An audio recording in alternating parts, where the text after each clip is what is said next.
Hello everyone, good morning, good afternoon, good evening, in whichever time you are listening this video. I hope that you are doing well, your preparations are going well for upcoming exams. Yeah, I'm also very fine. Yeah, let us continue. So in our earlier lectures, we have covered this completion and review second topic, second part of that chapter, where we covered two standards, ISA 450 and ISA 580, evaluation of misstatements and written representations. I have clearly given them topics. I have underlined it, which topic should be read one time and which topics should be read multiple times, which are very important from the exam point of view. Please take care of that. Yeah. And next I got another request saying that, sir, you cover it very detailedly. Remember my dear, these are revision lectures, but still I am trying to cover whatever is possible. Had it been a regular class, we would have covered this very detailedly, almost in 100 hours. But now, since it is a revision lecture, it is not possible to cover in 100 hours. So if you want regular classes, then please contact me. So these are only a revision lectures, right? So let us continue with chapter number 1, audit and assurance. So listen carefully and please follow me and listen carefully. Whatever the topics you have studied so far from your regular lectures, try to recollect it. You would have studied from any faculty, any institute, doesn't matter. These are only revision lectures. Okay, whatever you have already learned it, just you need to recap it. That is the secret of audit success. It is not FR, or it is not MA, or it is not financial management, where you practice the questions once and you remember the concept. Here you need to read multiple times. If you read this, then you will be familiar with the jargon and you will be familiar with the perception in which these topics should be understood and remembered. Okay, so let us continue our video revision lecture.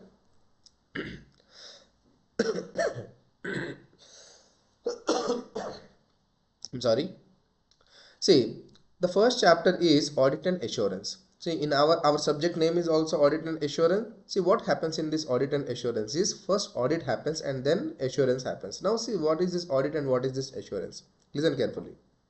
See, audit is an independent examination of financial statements, which means there is an organization, it has prepared financial statements, and to independently verify it, it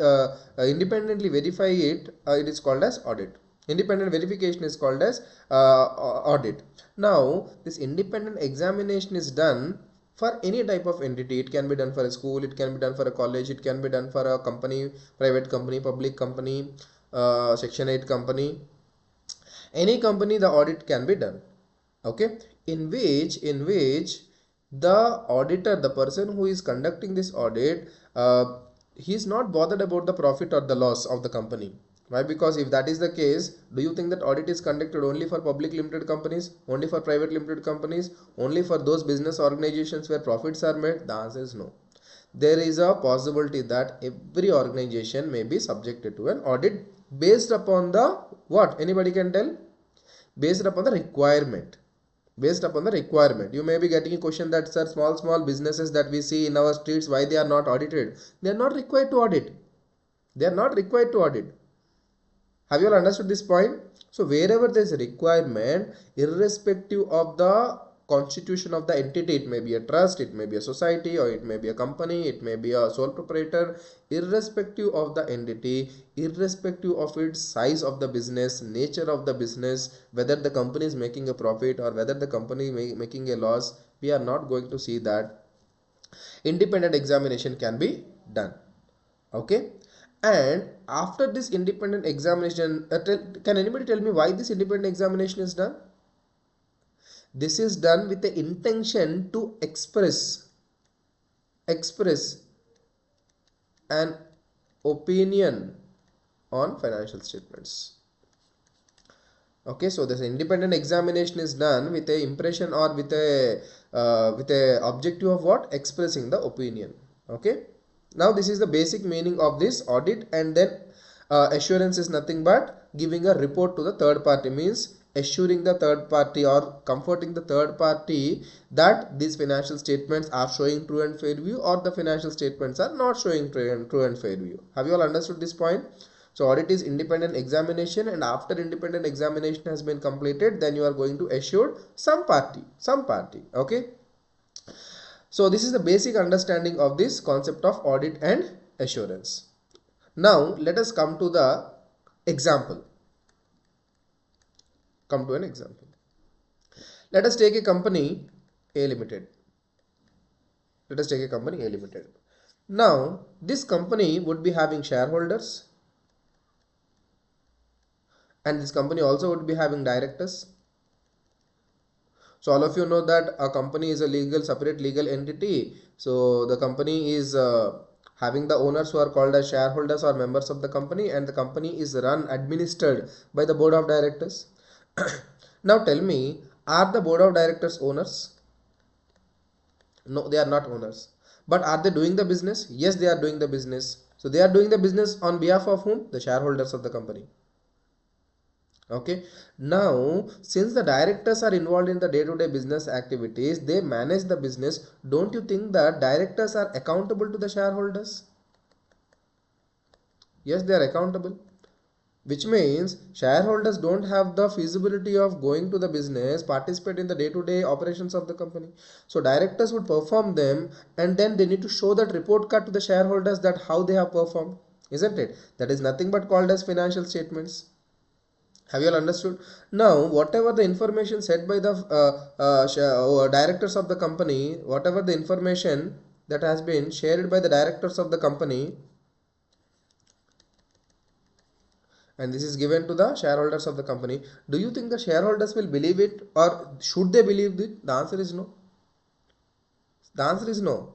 See, financial statements may be prepared very, very nicely, but still the shareholders may not be having that much of belief on the financial statements. So there is a requirement to conduct an audit of these financial statements, which means a person who is not connected with the management, not connected with the shareholder, not connected with the directors will come and verify these financial statements and give his opinion. Okay, this entire process is called as audit and assurance. Have you all understood this? Now listen carefully. Who are the users of financial statements? Who will use the financial statements? Anybody? Yes, you can say that government will use, shareholders will use, FIIs or DIIs, domestic institutional investors, foreign institutional investors, banks are financial institutions. Yes, employees. Anybody else can use the financial statements? Banks, financial institutions has been completed. So what about the management? Management may use the financial statements. I'll tell you all the uses, and other persons can use it. I will summarize this very, very quickly. Remember, see, employees are interested in the financial statements. Why? Because there is a possibility that their benefits like bonus, which depends upon the profits of the company, may be altered. Okay, see, if the management is good, then it is then the financial statements will be prepared in a true and fair manner, right? So but there is a possibility that financial statements may be materially misstated due to the employees bonus, not to pay the employee bonus. Similarly, how the government will use the financial statements, how they are dependent? Taxes.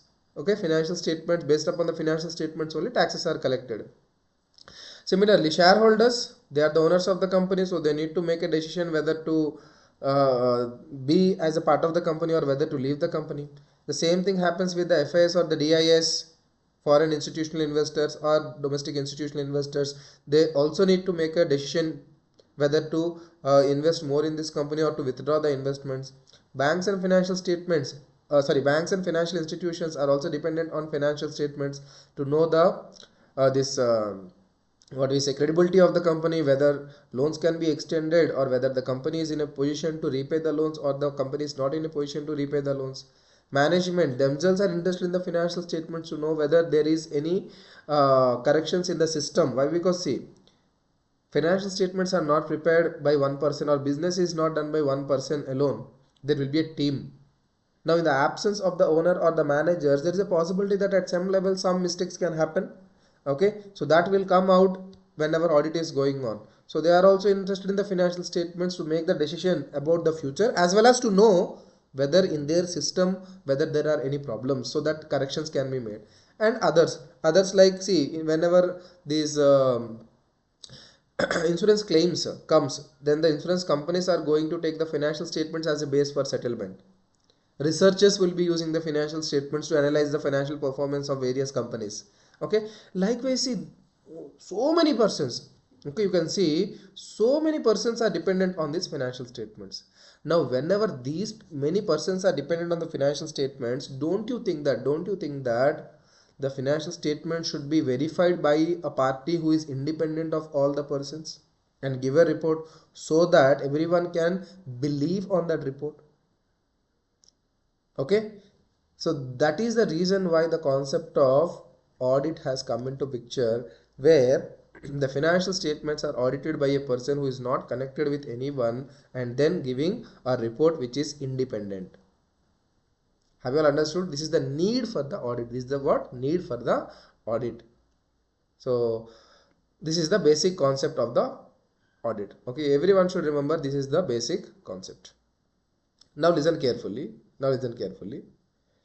In this audit, what happens is, first auditor is going to get the belief on financial statements, then he is going to express the opinion. Okay, that is the reason why it is called as audit and assurance. First you get the assurance and then you give the assurance. Okay, assurance will be given to whom? Nothing but the party on whose behalf the financial statements has been audited. Okay, and that is where the elements of audit come into picture. Elements of audit come into picture. Okay, in any assurance engagement, what are the elements? Whenever a question arises, then you should be able to identify and understand clearly. Okay, so yeah, we have come to the elements of the assurance. So listen carefully and repeat along with me. See, this is a basic chapter, small chapter, but this is the basis for the entire audit.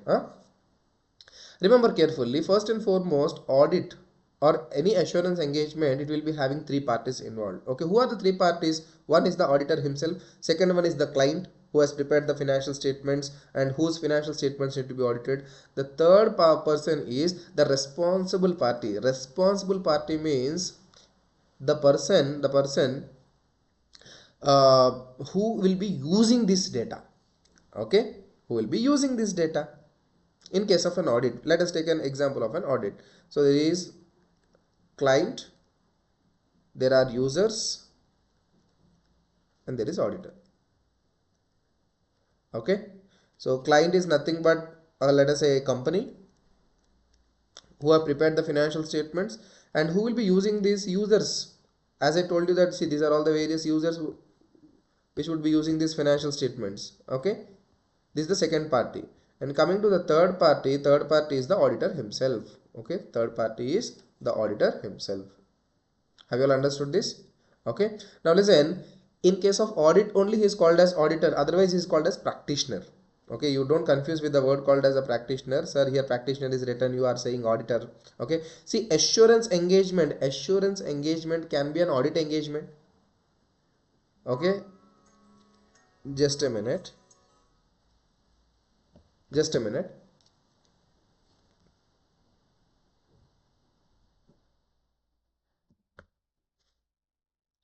Okay, let us continue. So practitioner means who is the practitioner?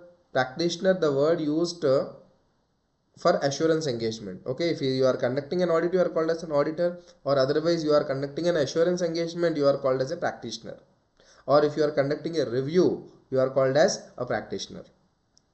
Okay, so we'll discuss about that later. So first remember that it is a three-party engagement, right? Who are the three parties? The practitioner, the responsible party, and the intended users. Responsible party means here client. Client is called as the responsible party. Why? Because he is responsible for preparation of financial statements. This is the first element. Okay, the second element is the appropriate subject matter. Appropriate subject matter will be financial statements. Okay, whatever the practitioner is examining, verifying, is called as appropriate subject matter. And then called as suitable criteria. See, suitable criteria means it is the standards, it is the laws and regulations under which the audit is being made. Okay, have you all understood this point? And next comes the sufficient and appropriate audit evidence. Without sufficient appropriate audit evidence, no assurance engagement will be completed. And the last one is the written report, written assurance report. Have you all understood this? So these are the elements of an audit and an assurance engagement. 5 elements: the three-party agreement, and there will be appropriate subject matter and suitable criteria should be there, and sufficient appropriate audit evidence should be obtained, and finally reporting. These 5 elements should be there, compulsorily should be there in case of this assurance engagements. Okay. Anyway, that's all for now. We'll continue the balance in our next video. Okay, have a nice time. Thank you so much.